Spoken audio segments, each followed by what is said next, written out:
اسماعیل صاحب. rather than repeating, آج کی تاریخ میں آپ کو آئی ایم ایف کے نہ آنے کا امکان پاکستان میں زیادہ لگتا ہے؟ ظاہر ہمارا $6 بلین کا پروگرام تھا, اس کو ایکسٹینڈ کر دیا, $7 بلین کر دیا, ابھی اس کی نویں قسط ہم نے لینی ہے $1 بلین سے زیادہ, جو کہ اکتوبر نومبر میں آنا تھا. اب تو وہاں کرسمس کی چھٹیاں ہو گئی, اب جنوری سے پہلے تو نہیں آتے وہ. آج کی تاریخ میں آئی ایم ایف کے آنے کا امکان زیادہ ہے یا نہ آنے کا امکان زیادہ ہے آپ کے خیال میں؟ وسیم بھائی, پہلے اگر آپ کی اجازت ایک چیز کا خلاصہ کر دوں کہ یہ ایک اس پہ آپ نے میری ہنسی ڈالی تھی, وہ اس کانٹیکسٹ میں نہیں تھا, کسی اور کانٹیکسٹ. وہ ہنسی پاکستانی عوام کی آپ سمجھ لیں گے یہ کیا ہو رہا ہے یار, وہ ہنسی اس انٹرویوز کا حصہ نہیں تھی. یہ ٹھیک, بالکل صحیح ہے, لیکن وہ ہنسی ایک نیچرل ریئیکشن ہوگا عام آدمی کا کہ یار یہ کیا ہو رہا ہے یار.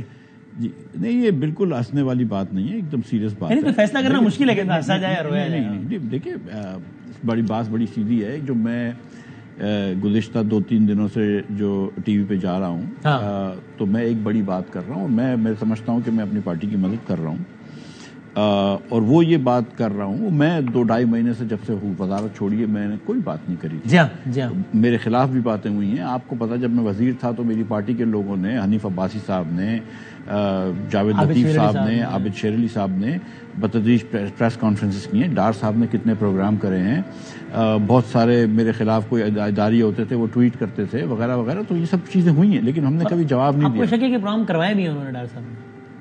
اینکروں نے پروگرام کر کے یہ بات کی ہے اور لوگوں نے ٹویٹ کی ہے, اور یہ بات جی اس میں کوئی ڈار صاحب پروگرام کروا رہا تھا. جی اس میں کوئی ڈاؤٹ نہیں ہے. وہ یہ معلومات کی بنیاد ڈاکٹر دانش وغیرہ نے پروگرام کیے ہیں جو ڈار صاحب کے ساتھ ہوتے ہیں. میں اگر کوئی بات کر رہا ہوں جو کہ آپ کے خلاف ہے, ضروری نہیں نا مجھ سے ڈار صاحب وہ بات کروا رہے ہیں. نہیں, لیکن میں آپ کو بتا رہا ہوں نا. اس کے بعد جب میں نے ایک آرٹیکل لکھا تھا, اس کے جواب میں, یہ میں ڈار صاحب کے اوپر نہیں ڈال رہا ہوں, اس کے جواب میں وہ ڈاکٹر افنان وغیرہ شروع ہو گئے. ان کو پتہ نہیں کس نے کہا, تو وہ جاوید چودھری نے پتہ نہیں کیا الزامات لگانے شروع کر دیے. پھر اس کے بعد جاوید چودھری صاحب کو تو میں نے کلیئر کر دی تھی بات, انہوں نے وہ کر بھی دیا اس کے اوپر.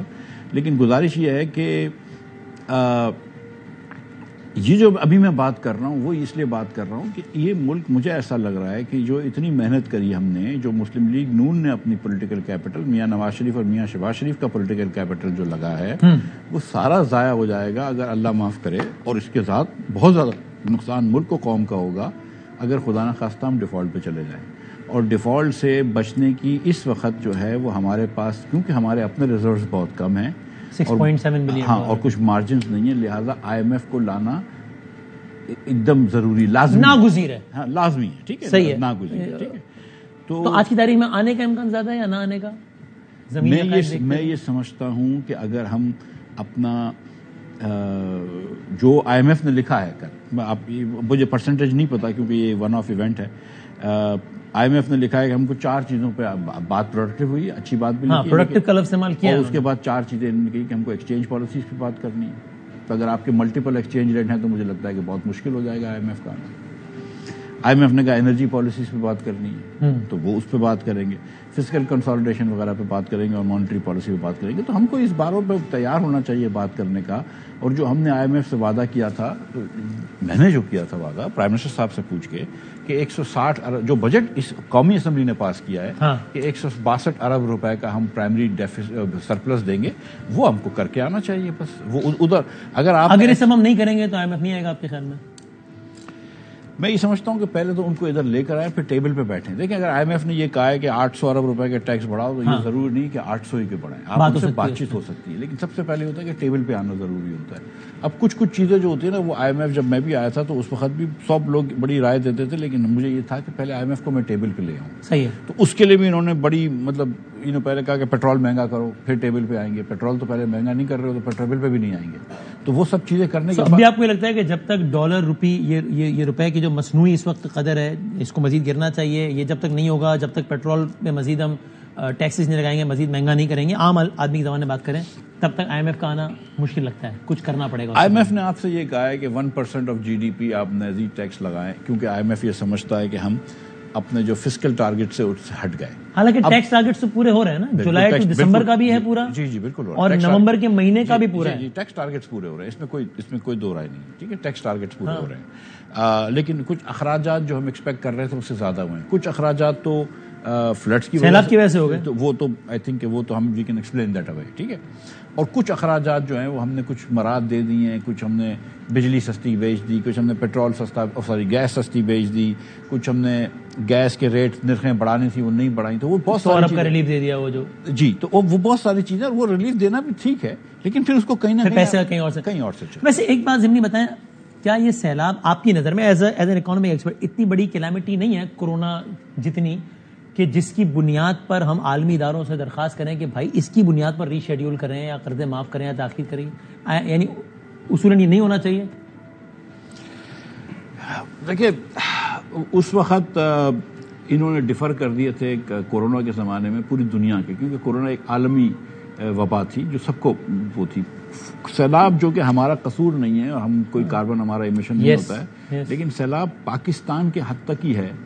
تو جو $30 بلین کی مانیٹائزیشن کہہ رہے ہیں کہ بھئی اس پہ، اور یہ ہم نے عالمی اداروں کو بھی کہا ہے، یہ ایسی نہیں گھر کی بات ہے. ہم نے عالمی اداروں کو نہیں کہا، عالمی اداروں نے آگے حساب کیا ہے. ٹھیک ہے، ہاں، یعنی چلیں مطلب یہ کہ اس میں کوئی یعنی بلاول صاحب نے وہاں جا کے بولا، اور انہوں نے بھی اس کو کنفرم کیا یونائیٹڈ نیشنز تک کے فورم نے کہ اتنا نقصان ہو گیا ہے. یہ جو ڈیمیج نیز اسیسمنٹس ہوتی ہیں یہ عالمی اداروں کے ساتھ مل کے ہم نے کری. یہ کوئی ہم نے گورنمنٹ آف پاکستان نے کوئی پیٹ سے اٹھا کے نمبر اس کی بنیاد پر ہم یہ گزارش نہیں کر سکتے، یعنی اس کی بنیاد پر یہ بنتا نہیں ہے. دیکھیں گزارش یہ ہے کہ جب آپ ری اسکیجولنگ جس کو کہتے ہیں، اور یہ میں وزیر اعظم صاحب سے گزارش کرتا رہتا تھا، یہاں تک کہ جس دن آخری دن انہوں نے یو این میں اسپیچ پڑھی تھی اور میری بڑی ریزرویشنز تھی، تو انہوں نے پھر وہ پیراگراف جو تھا وہ نکال دیا. ہاں، پورا پیراگراف نکال دیا. کس متعلق تھا وہ؟ کہ یہ ڈیٹ ری اسکیجولنگ وغیرہ ڈیفر کریں کہ مفتاح کو بہت ریزرویشنز ہیں، تو یہ پیراگراف نکالو. ورنہ وہ یہ کہنے جا رہے تھے عالمی فورم پہ کہ نہیں، ان کہنے نہیں جا رہے تھے، ہاں، لیکن وہ بہت سارے جو ہمارے جو ڈفرینٹ دوسرے دیگر لوگ ہوتے ہیں کہ وہ کہہ رہے تھے کہ یہ آپ کہیں. دیکھیں کوئی چیز میں سمجھتا ہوں کہ یہ اگر میرا حق بھی ہے یا میرے ساتھ ناانصافی بھی ہوئی ہے، لیکن پھر بھی ہم کو یہ سمجھنا چاہیے کہ اس کا مقصد کیا ہوگا اور اس کا مطلب کیا ہوگا. ری اسکیجولنگ کا مسئلہ یہ ہے کہ ہم آپ کو کہہ رہے ہیں کہ ہم آپ کے دینے تو ہیں آپ کو، ابھی نہیں دے سکتے، لیکن ابھی نہیں دے سکتے. Basically that's technically default, right. جب ری اسکیجولنگ کا مطلب ہوتا ہے ڈیفالٹ، اور اس میں بہت ساری بحث ہوتی ہے. لیکن جو لاسٹ ٹائم کرونا میں انہوں نے کہا تھا، انہوں نے خود سے کرا تھا، کسی نے کہا نہیں تھا. پاکستان جا کے نہیں کہا تھا دنیا بھر کو جی پیرس کلب کو کہ آپ کر دیں. اب اس میں یہ بحث ہوتی ہے کہ پیرس کلب کہے گا کہ چین سے کرو. لیکن ایک جینوئن نہیں، ہم یہ تو نہیں کہہ رہے نا کہ ہم نے اپنی گورننس کی بنیاد پر آپ سے ڈیفرڈ پیمنٹس مانگ رہے ہیں. بھائی یہ آفت آئی ہے، آفت آپ کو نظر آ رہی ہے، آپ کے اپنے ایسٹیمیٹس کہہ رہے ہیں. ہمارا پورا پروگرام $6 بلین کا تھا، اب 7 کا ہو گیا، اور یہ خالی نقصان ایک جھٹکے کا $30 بلین کا ہے. ولنریبل اکانومی ہے، تو اگر ہم ڈیفر پیمنٹ مانگ رہے ہیں تو اس کی ایک معقول جواز ہے نا. دیکھیں وہ ایسا ہوتا ہے کہ جواز بالکل معقول ہے، اس میں کوئی بحث نہیں کر رہا ہوں. میں آپ سے گزارش یہ کر رہا ہوں کہ اگر آپ ان کے پاس یہ جا کے بولتے ہیں کہ مجھے ری اسکیجول کرو، تو ٹیکنیکلی وہ ڈیفالٹ ہوتا ہے. ان کے اپنے رولز ہوتے ہیں. ایک رول یہ ہوتا ہے کہ اگر آپ مثال کے طور پہ پیرس کلب سے ری اسکیجولنگ کی بات کرتے ہیں، تو نہ صرف پیرس کلب سے ری اسکیجولنگ پیرس کلب کرے گا کہ ہم سے بھی اگر کر رہے ہو تو کمرشل بینک سے بھی کرو، چین سے بھی کرو، وغیرہ وغیرہ. چین کہے گا اگر ہم سے کر رہے ہو تو اس سے بھی کرو، فلاں سے بھی کرو. تو پھر وہ ایک ہول سیل ری اسکیجولنگ ہوگی. ٹھیک ہے، وہ ایک بڑی مشکل چیز ہوتی ہے. اس سے آسان طریقہ ہوتا ہے جو وہ یہ ہوتا ہے کہ اگر مثال کے طور پر ہم کو اس سال جاپان کو $400 ملین دینے تھے، ٹھیک ہے، آپ کو تو یہ 400 دینے اوائڈ کرنا ہے نا، یہی کرنا ہے. تو کیا بہتر یہ نہیں ہوگا کہ ہم جاپان سے ایک 500 ملین کا لون لے لیں کہ اس میں سے 400 واپس کر دیں، 100 آپ کے پاس بھی بچ جائے. یہ کرنا ان حکومتوں کے لیے بڑا آسان ہوتا ہے، مغربی حکومتوں کے لیے، پچھلے معاف کروانا، کیونکہ وہ کمپنیوں کے لونز ہوتے ہیں. اگر ایک چائنیز کمپنی سے ہم نے لون لے رکھا ہے، ہم اگر چائنا کے اس کمپنی کو نہیں دیں گے تو اس کمپنی کی بیلنس شیٹ افیکٹ ہو جاتی ہے. تو اس چکر میں نہیں آنا چاہیے.